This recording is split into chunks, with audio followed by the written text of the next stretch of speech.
Assalamualaikum warahmatullahi wabarakatuh.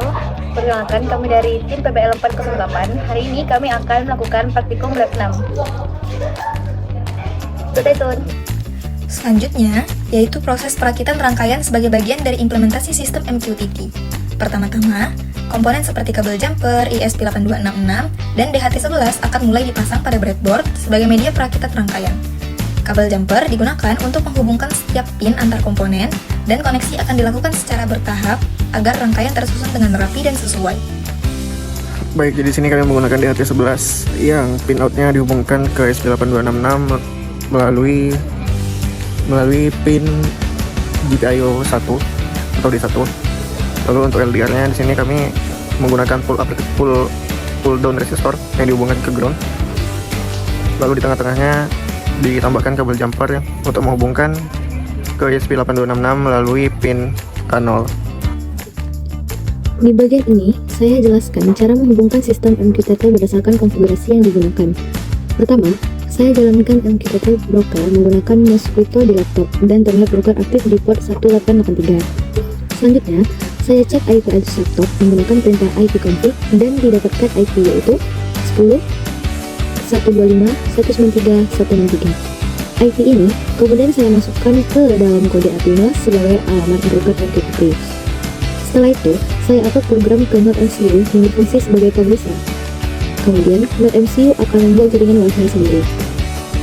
Saya menghubungkan laptop ke Wi-Fi tersebut, lalu membuka halaman Wi-Fi Manager di 192.168.41. Di sana, saya memilih jaringan Wi-Fi yang digunakan, lalu masukkan password. Setelah tersimpan, NodeMCU akan restart dan terhubung ke jaringan Wi-Fi yang sama dengan laptop. Jika berhasil, NodeMCU akan otomatis terkoneksi ke broker MQTT dengan IP 10 125 193 163. Terakhir, saya cek di subscriber dan terlihat data seperti temperatur sudah berhasil diterima. Ini menandakan sistem sudah terhubung dan berjalan dengan baik. Pada awal kode digunakan beberapa library untuk Wi-Fi, web server, Wi-Fi manager, sensor DHT11, MQTT, dan EEPROM. Kemudian didefinisikan pin DHT11 dan LDR, serta dibuat objek untuk sensor, server, dan MQTT client. Variabel MQTT server digunakan untuk menyimpan alamat broker yang bisa disimpan dan dibaca dari EEPROM. Fungsi reconnect MQTT memastikan koneksi ke broker data aktif. Fungsi handle root digunakan untuk membaca data sensor dan menampilkannya di web. Pada setup, data MCU terhubung ke Wi-Fi menggunakan Wi-Fi Manager, lalu menyimpan dan menggunakan IP MQTT. Web server kemudian dijalankan untuk menampilkan data. Di loop, sistem terus menjalankan server, menjaga koneksi MQTT, dan setiap 5 detik mengirim data sensor ke topik MQTT. Di bagian ini, saya menjelaskan cara kerja dari sensor LDR. LDR digunakan untuk mendeteksi intensitas cahaya dan dibaca melalui pin analog sehingga menghasilkan nilai berupa angka. Saat sensor ditutup dengan tangan, cahaya berkurang sehingga nilai LDR-nya berubah. Sebaliknya, saat sensor terkena cahaya, nilai LDR juga berubah ke arah sebaliknya. Artinya, nilai LDR akan terus berubah mengikuti kondisi terang atau gelap di sekitarnya. Data tersebut kemudian dikirim oleh NodeMCU ke MQTT dan bisa dilihat secara real-time di subscriber. Jadi LDR di sini berfungsi sebagai sensor cahaya yang responsif terhadap perubahan lingkungan.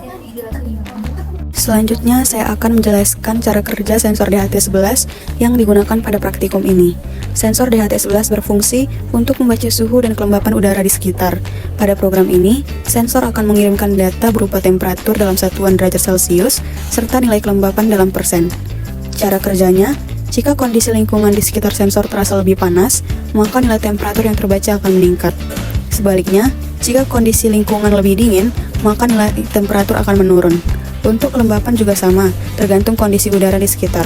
Sebagai contoh, jika saya mendekatkan tangan atau sumber panas ke sensor, maka suhu yang terbaca akan naik. Dan ketika kondisi kembali normal, maka nilai suhu juga akan turun kembali. Di bagian ini saya jelaskan sebagai sumber pada website publish sensor. Data yang ditampilkan berasal dari topik MQTT yang disubscribe dari broker. Pada terminal terlihat topik seperti sensor temperatur, sensor humidity, dan sensor LDR. NodeMCU sebagai publish mengirim data ke topik tersebut melalui broker MQTT. Kemudian website bertindak sebagai subscribe yang mengambil data dari topik tersebut. Setiap ada data baru, website langsung menampilkan secara real time. Hal ini terlihat dari data dari nilai temperatur, humidity, dan LDR yang terus berubah. Jadi, data pada website merupakan hasil subscribe dari MQTT yang dikirim oleh NodeMCU melalui broker.